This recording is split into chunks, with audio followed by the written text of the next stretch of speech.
Well, we have had 5 sports added to the list of the 2028 Summer Olympics. Yeah. So 88 out of 90 votes approved the 5 new sports, and they are flag football, Yeah. cricket, squash, lacrosse, and baseball and softball. Okay. So flag football has been added. In Los Angeles in the 1932 Olympics, they did feature a demonstration of full contact football. Right.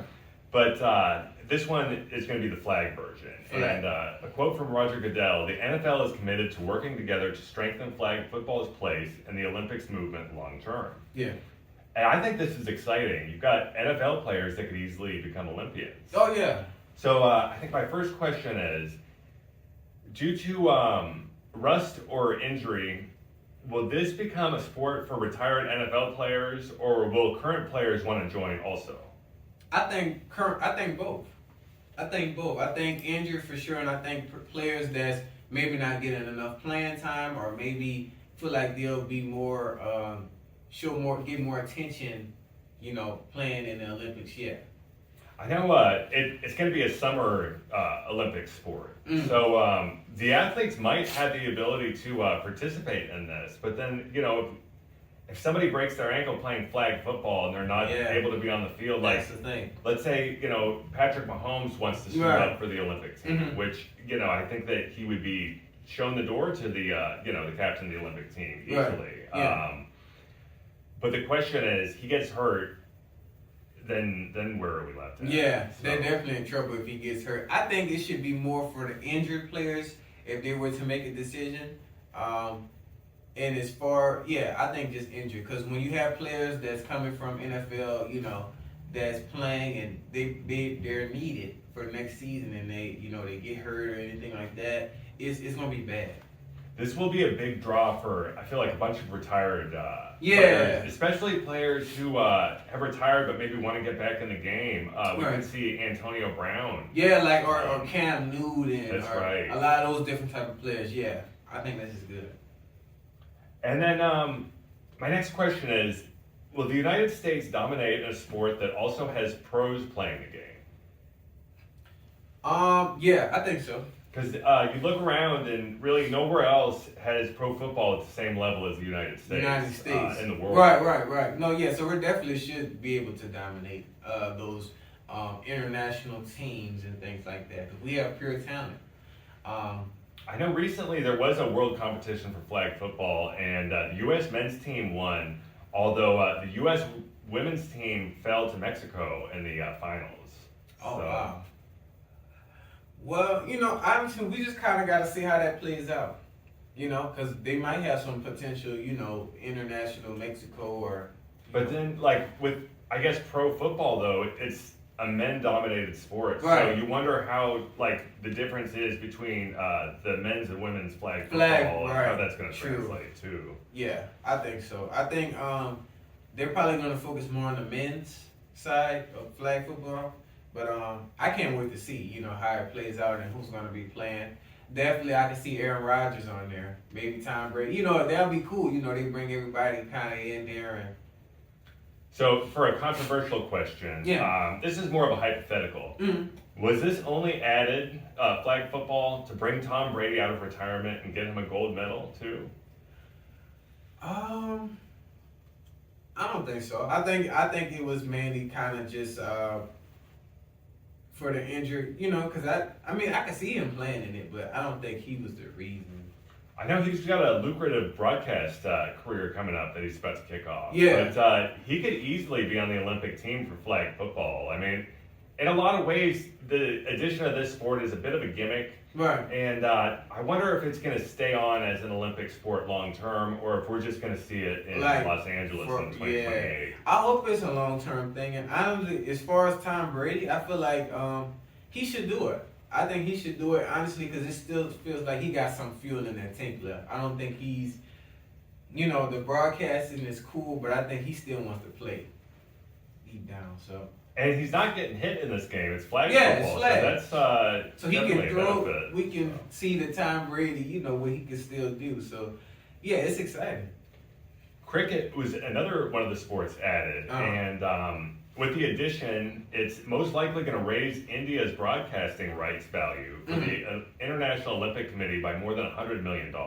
Wow. The IOC, or the International Cricket Council Chairman, Craig Barkley, was excited. He said, the innings have just begun and we can't wait to see where this incredible journey leads. And my first question on this is, with the similarity between sports, will we see any current or former pro baseball players attempt to cross over into cricket?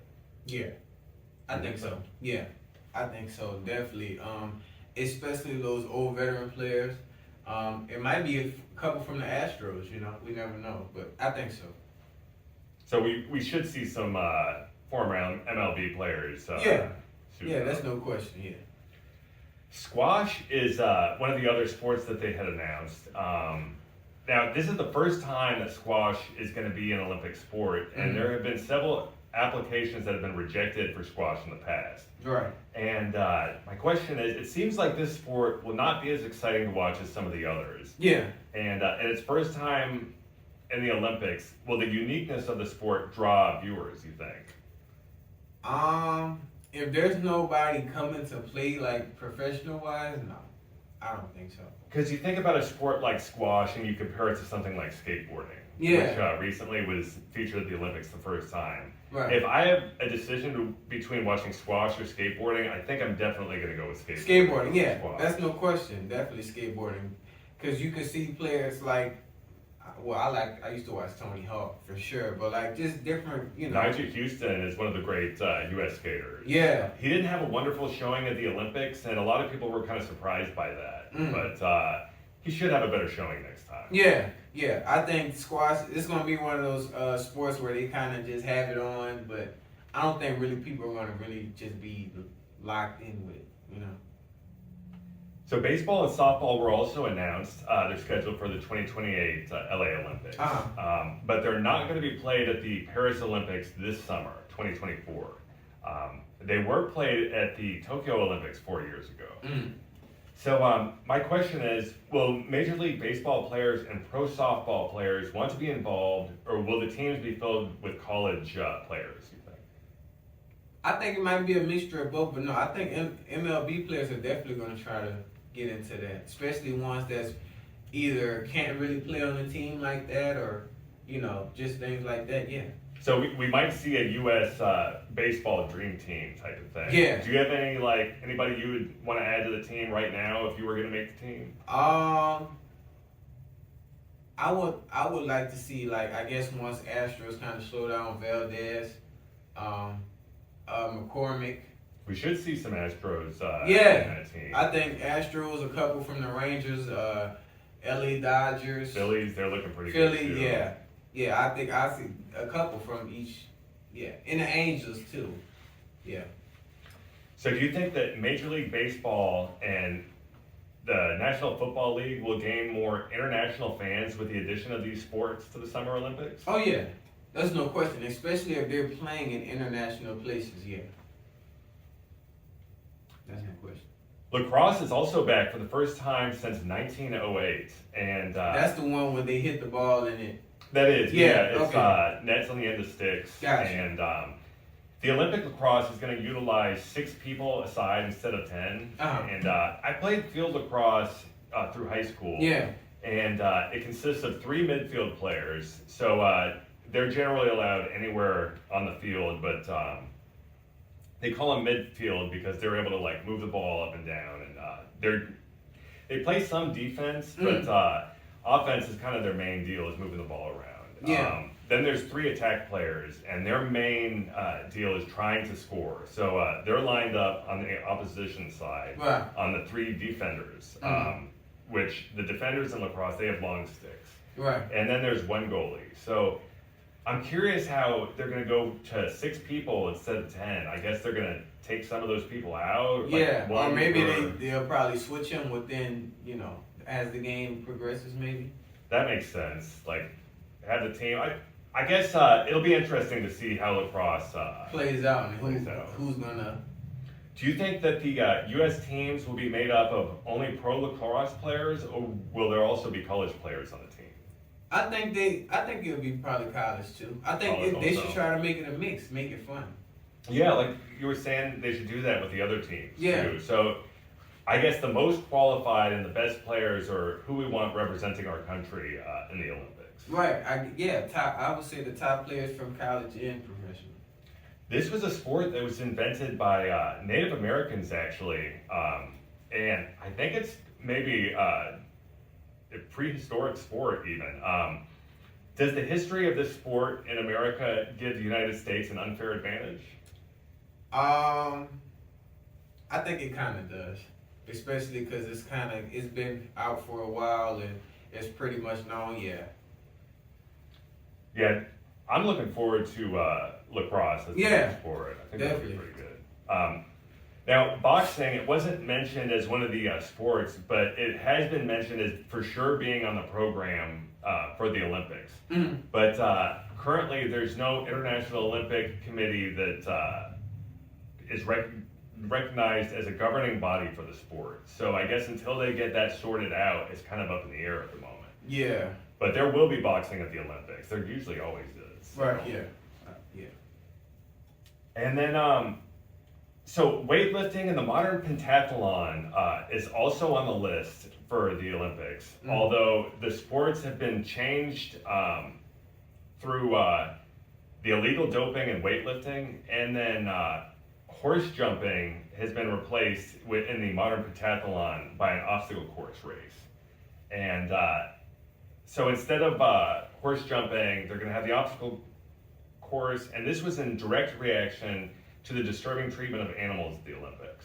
Oh. And somebody had witnessed an Olympic coach punch one of the horses for refusing to make a jump.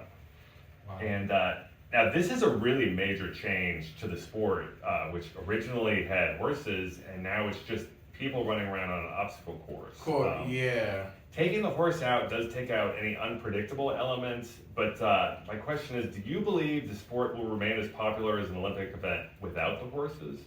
No. I think the horses are the main reason and the main attractions because a lot of people bet on different horses that have been racing or, yeah, I mean, they don't want to see just people running around. And Yeah, I feel like that's almost comical to go from impressive horse jumping, Right. and then we're just seeing people running around on an obstacle course like it's an episode of Survivor. Almost. yeah. No. It's going to be a joke. So there were two representatives from African countries, the Ivory Coast and Uganda, that mentioned that the sports are not common on the African continent, the 5 sports that they had added. Yeah. And my question is, are these fair concerns expressed by the representatives? Yeah, I think it is. But like I said, I would like to see, it kind of played in Africa and different, countries like that. So hopefully they, kind of.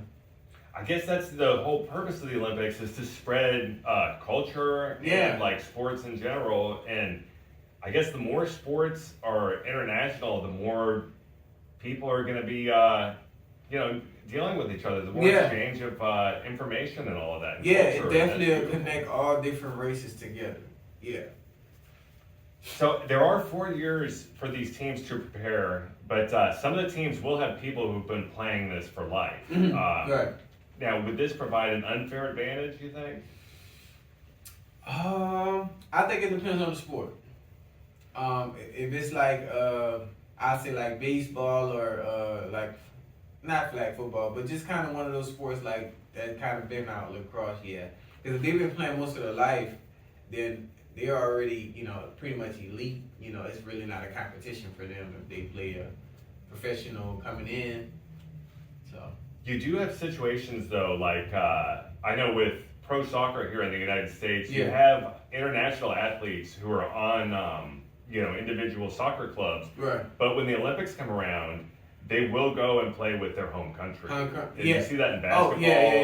Yeah. You see that in a lot of. A lot of sports.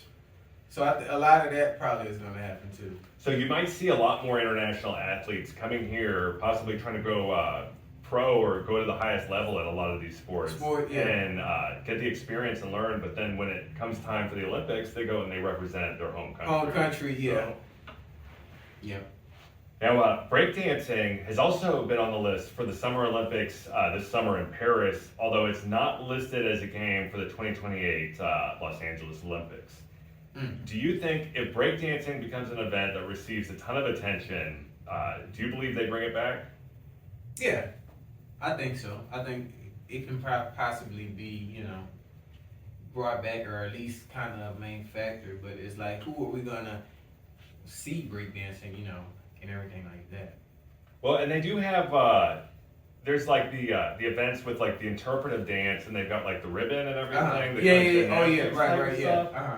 So I wonder if that's judged similarly, like breakdancing and then like Breakdancing the with that, gymnastics yeah. type dancing. I don't know. Honestly, I think it could be, but I think they're gonna try to kind of separate it. I guess we'll just have to see, but that's exciting to have those 5 new sports added to the Olympics, and Definitely, guys. I'm looking forward to checking them out and seeing how they develop. Yeah, you guys, let us know what's your favorite Olympic sport that's been added and kind of who y'all kind of want to see play and things like that. But we're definitely gonna keep you guys updated with that.